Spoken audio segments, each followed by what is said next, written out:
Agora faremos o recorte étnico-racial na temática de gênero. Lugar de fala. O termo lugar de fala tem origem imprecisa.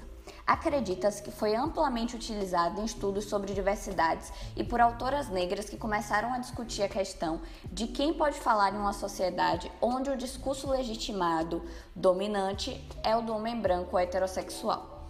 Como outras vozes, colocadas então nesse lugar de outro, que não pertencem a um grupo dominante, ocupam esse lugar do outro e são impedidas de fazer parte desse regime de autorização discursiva do discurso de poder.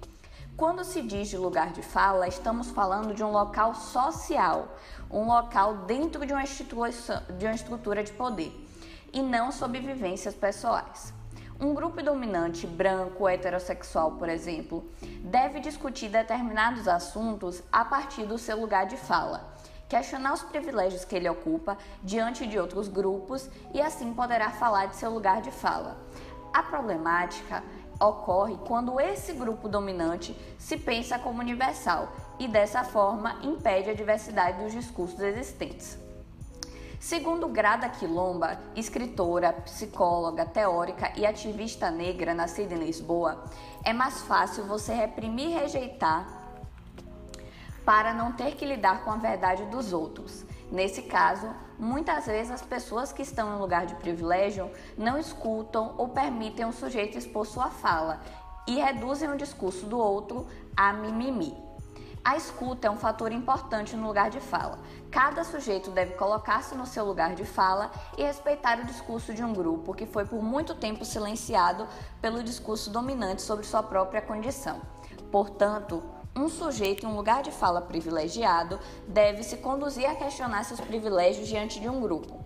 Assim como os grupos que foram silenciados por muito tempo devem usar seu lugar de fala e falar.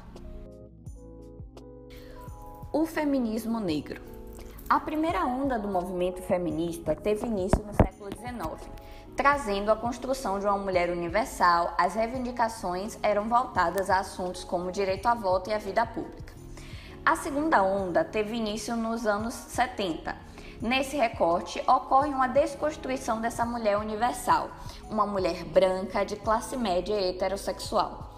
Categorias como classe social, etnia e raça passam a compor as discussões e análises de gênero. Militantes negras estadunidenses como Beverly Fleischer denunciam a invisibilidade das mulheres negras dentro da pauta de reivindicações do movimento.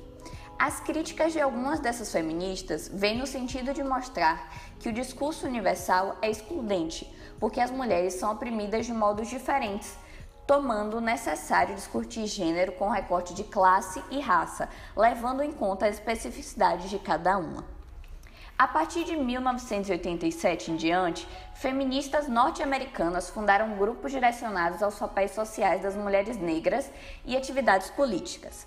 A libertação social, sexual e política, tal a ênfase na análise ocupacional de mulheres pretas na sociedade racista e patriarcal, reivindicaram forma no escopo do movimento, através do surgimento de grandes teóricas, tais como Angela Davis, Audre Lorde e Barbara Smith.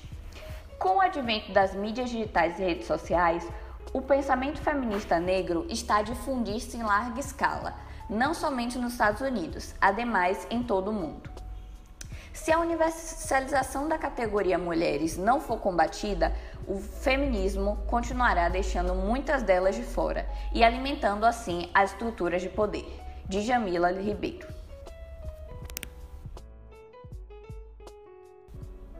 Nos primeiros anos do século XX, o perfil das militantes feministas no país era composto principalmente por mulheres de formação universitária, de classe média e urbana.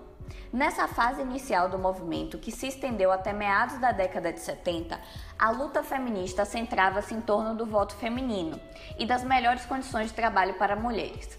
É só na década de 80 que o movimento feminista negro começa a se articular. Nessa época, como parte do processo de redemocratização do país, surge o primeiro órgão do governo destinado a atuar em prol do direito das mulheres, o Conselho Estadual da Condição Feminina do Estado de São Paulo, instituído pelo então governador de São Paulo, Franco Montoro, do PMDB. Sob a influência do feminismo anglo-saxão, inicia nesse período uma crítica pelo fato de o feminismo ser liderado por mulheres brancas, urbanas e de classe média. Apontava-se ainda a necessidade de promover discussões mais amplas acerca dos conceitos como classe social e raça, além de questionar a ausência da temática racial no movimento. O terceiro encontro feminista da América Latina e do Caribe, que ocorreu em São Paulo em 1985, foi fundamental para a mobilização do feminismo negro. No evento, ativistas negras apresentaram suas demandas relativas à luta contra a violência doméstica, ao combate a práticas racistas no mercado de trabalho e principalmente a assuntos relativos à saúde. O feminismo negro foi sendo consolidado com o surgimento de organizações não governamentais voltadas para o combate à violência doméstica e à discriminação racial e para cuidados no âmbito da saúde reprodutiva. Existem coletivos como Nizinga Coletivo de Mulheres Negras, Crioula, Geledes e Fala Preta, entre outros. Com a chegada do século XXI, o aumento da penetração das redes sociais e o acesso de mais negras à universidade, o feminismo negro ganhou outros contornos e, atualmente, luta por um protagonismo ainda maior na sociedade. De acordo com a ideia da interseccionalidade, cada sujeito ocupa um lugar social.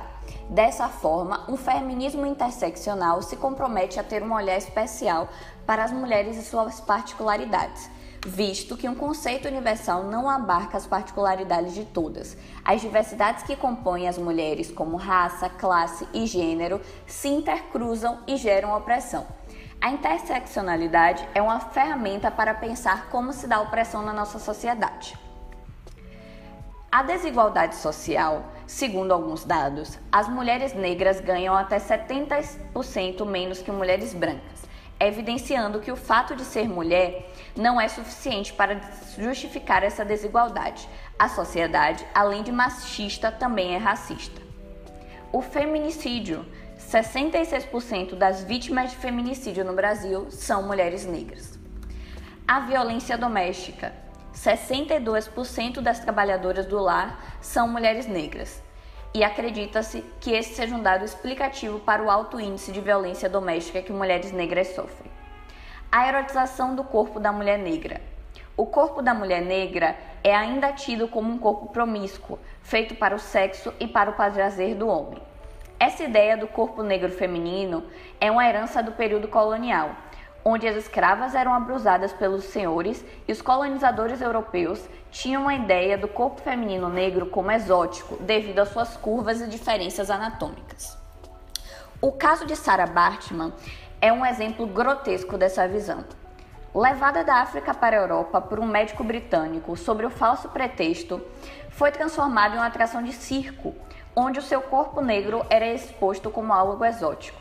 Mesmo depois de morta, sua arcada óssea ainda foi exposta em um museu na Europa. Somente em 2002, a pedido de Nelson Mandela, o governo britânico enviou de volta à África os restos mortais de Sarah. Essa erotização é explanada até hoje, se refletirmos a posição da globeleza, que expõe de forma contínua o corpo da mulher negra, quase nua, estereotipada pelo samba no pé e exaltada somente no período de carnaval brasileiro. A solidão da mulher negra. Mulheres negras são as que menos casam. A falta de representação nas mídias. Mulheres negras não se enxergam nas figuras que são apresentadas pelas grandes mídias.